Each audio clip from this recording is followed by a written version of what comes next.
En fait, t'as une tête qu'on connaît déjà un peu. Ah bon? Et ça me vaut ce malheur d'avoir exprimé au micro. Et tu veux que je te parle de quoi, camarade? De toi? De moi? Thibaut de Vienne, 27 ans, je visien, voilà, c'est déjà pas mal. Tu joues un peu aussi? Ouais, je le crains, ouais. Encore?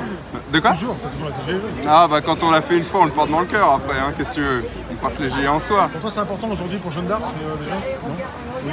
De quoi? Ce que l'on vient de faire aujourd'hui? Ouais, ah, bien sûr, bah, bien sûr. Bah, si je n'étais pas important, de toute façon, je rentre chez moi. Alors qu'il est là, alors qu'il est, je veux dire, je me serais épargné une douche et un séjour à Paris. Toi, t'as pas peur de qui tu es, de ce que tu fais, tu peux me dire qui tu es, Thibaut? Ah, si j'avais peur de qui j'étais, ce serait emmerdant. Tu vois, dès que je croise un miroir. Non, pour ceux qui ne te connaissent pas, tu es un militant, t'es un activiste? C'est ça. Écoute, bon, c'est connu sur les Champs-Élysées. Absolument. Sur les pas comme la majorité ici. Avec le chapelet aujourd'hui. Je ne sais pas tout, mais t'as déjà pris le micro. Oui. Tu bosses pour un média ou... Fut un temps. C'est-à-dire j'étais gilet jaune des origines. Ouais. Et puis j'ai perdu mon emploi suite à mon engagement.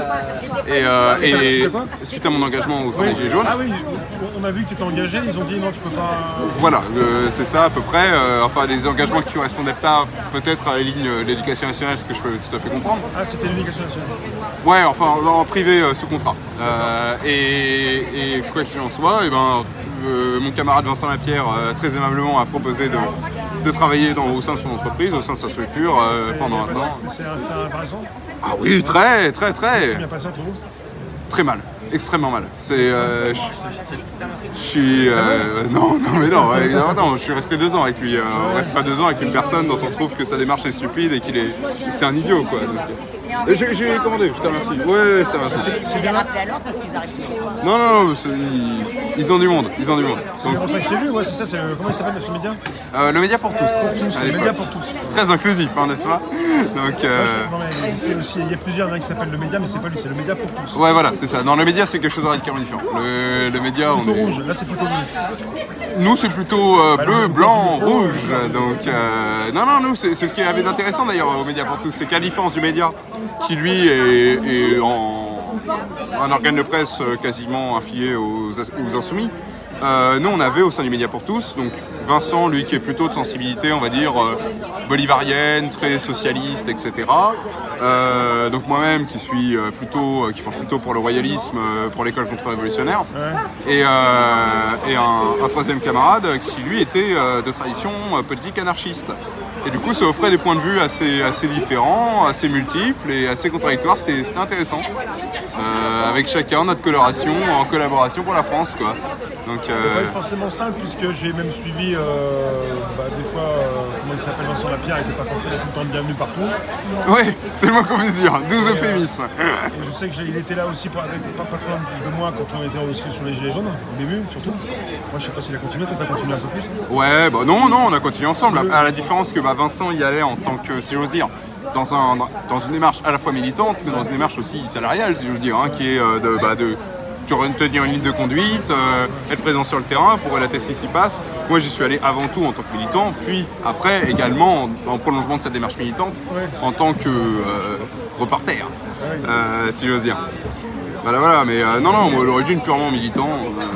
Et je le reste. Donc vous avez, voilà, c'était la période avec Vincent Lapierre, puis sinon maintenant...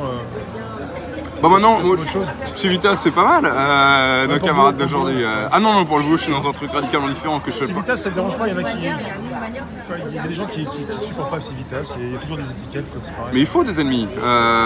Moi, ça me dérange pas d'avoir des ennemis, ça me dérange que ce soit des inimitiés sur de mauvais motifs. Oui, des gens qui ne comprennent pas. C'est-à-dire, je comprends tout à fait que la libre pensée, les fanats de la Troisième République de 1789 nous soient hostiles. À titre personnel, politiquement en tout cas, je leur suis tout autant. Charitablement, je souhaite leur conversion, mais et je prie pour ça. Maintenant, ce qui me chagrine plus, ce sont les gens qui, ne faisant pas la démarche d'aller à notre rencontre, de véritablement entretenir un dialogue avec nous qui soit courtois et dans la recherche de la vérité, se fassent des idées et se mettent en porte-à-faux vis-à-vis de nous par rapport à des positions doctrinaires. Ça me dérange un peu plus, mais ça me dérange doctrinaire. Mais ça me dérange un peu plus pour eux, finalement. Moi, ça n'impacte pas plus que ça notre vie, notre combat.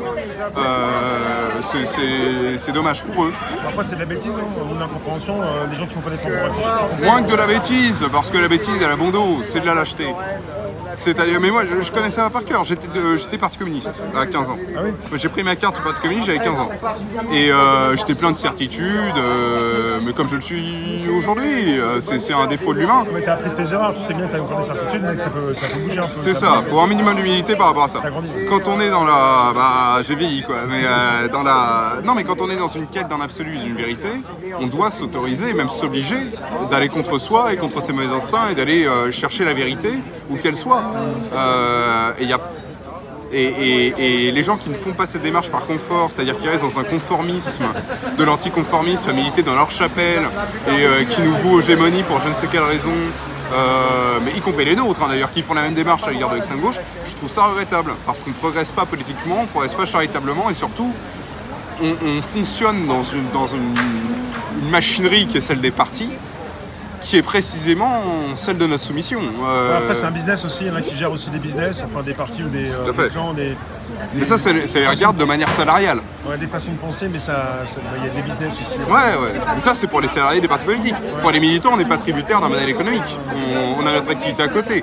Donc, se refuser cette démarche-là de dialogue, je trouve ça un peu chagrinant. Donc merci beaucoup camarades, c'est très joliment présenté. Un petit verre d'eau. Merci beaucoup, c'est très sympa. Merci. Vachement bourgeoise. Du café ? Café crème, je suis un tiède. Je suis un tiède. Mais bon, ouais, on a pas mal pris la sauce donc. Donc tu étais parti avec Média pour tous en même temps sur le terrain pour aussi... c'était un combat quoi, c'était plutôt que t'es activiste. Quand on dit activiste, c'était un reporter sur le terrain, mais... les gens qui habitent le bâtiment. On n'est jamais neutre. La neutralité est dans... Non plus, même dans les médias, même pas les médias, mais il y a des médias, c'est le plus possible. Il y a quand même une différence entre un média qui se veut neutre et quelqu'un qui est activiste sur le terrain. Et j'en ai vu aussi qui pouvaient aussi des fois faire réagir la police ou des fois un petit peu leur rentrer dedans. Ouais, ah non, non, non. Si tu veux être neutre, tu n'es pas là pour modifier quoi que ce soit. Ce qu'il faut, c'est être au service, encore une fois, de la vérité. Quand on nous apporte un témoignage qui est juste, éviter de le censurer, en extraire la substantifique moelle, parce que tu sais comme moi que quand on fait un reportage, ça nous prend une après-midi, un acte gilet jaune et qu'on doit condenser ça en 20 minutes. Il y a beaucoup de déchets en réalité, il y a un travail de dérochage qui est énorme, donc forcément il y a des choses qui passent à la benne, mais quand tu vois quelque chose, y compris quand ça ne fait pas plaisir, en témoigner, quand on t'apporte un témoignage qui même est contradictoire avec la lecture que tu avais du sujet, le transmettre, c'est un minimum. Après la neutralité, comme moi, c'est inatteignable, la neutralité. Bah, en fait, on peut pas dire qu'il y a une neutralité quand quelque part tu es un média indépendant et que tu es complètement différent des médias de masse. Donc là, tu es dans une case différente. Oui, et puis même si au-delà de ça, je veux dire, j'ai même pas envie d'être neutre. Je veux dire, si on s'est fait chier pendant... Voilà, médias d'opinion. Non, mais pour constituer un propos, un corpus qui soit pas une idéologie, mais qui soit avec des solutions, mais qui sont relatives, hein, qui peuvent être discutées, etc., c'est pas pour derrière aller faire le jeu de la neutralité. Moi, je suis monarchiste, catholique, je ne transige pas par rapport à ça. Voilà. Il n'y a pas à trancher. Il n'y a pas à trancher là-dessus. Tu pourras pas changer quoi. Ah bon, faut jamais dire jamais, mais en tout cas, catholique, je ne le souhaite pas. Monarchiste, moi si demain on m'applique la démonstration que, je sais pas moi, le socialisme révolutionnaire est le moyen le plus absolu et le meilleur de sécuriser nos contemporains, d'apporter une relative paix au sein du pays, une souveraineté et la règne le règne social de notre Seigneur Jésus-Christ, j'abonde et je deviendrai socialiste révolutionnaire. Pour l'instant, personne ne m'a produit cette démarche, donc voilà, c'est pas... Je ne change pas de chapelle. Maintenant, si tu veux, on est en permanente évolution, même par rapport au sujet du temps, et je suis pas... Je veux pas être sectaire, c'est lui ça. Je me dis que tu as 27 ans, tu es optimiste pour 2023, 2024, pour le futur. Je pense que tu continues de faire des recherches sur internet, tu es bien au courant de ce qui se passe. Sur les réseaux plutôt que dans les médias traditionnels. Je suis ni optimiste ni pessimiste, je suis réaliste. Alors ça veut dire quoi être réaliste? Ça veut dire que ce système fera qu'un temps. Ouais. que ce système va crever. C'est dans ses plans, c'est dans ses cordes, il est là pour ça. Ouais. La question n'est même pas là. On est en chute quoi, le système c'est cool. C'est une chute volontaire, hein. Hors de Hab Chaos, ils sont là-dedans. Bon bah pourquoi pas. Ça nous offre une fenêtre d'opportunité. Cette fenêtre d'opportunité, on est à même de la saisir, je l'espère en tout cas. Ce que je crains, c'est un balai pour les mêmes. C'est-à-dire que système chute pour nous présenter nos positions de façade, à la type Révolution nationale, qui en fait engrange les mêmes. Donc écoute, moi je me refuse à toute prospective. On fait ce qu'on peut, diligemment, avec nos forces, nos énergies, nos moyens, notre temps, du mieux qu'on peut.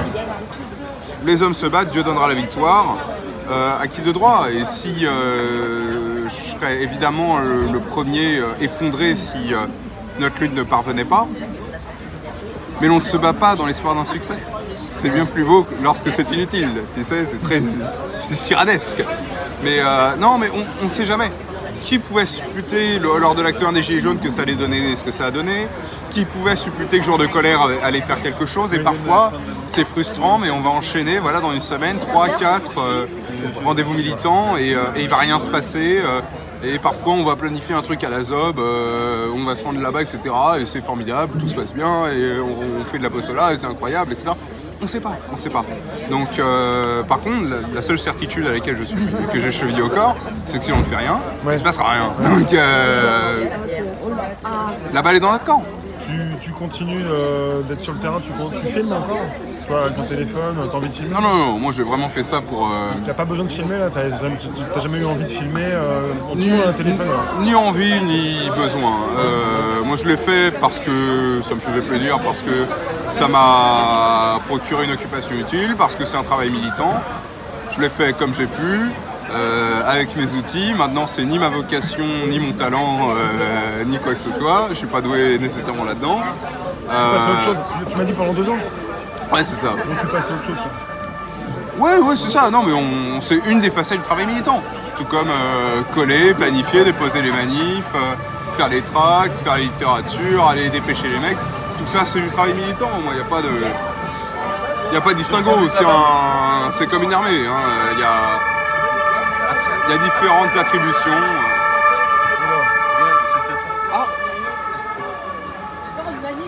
Et ça repart.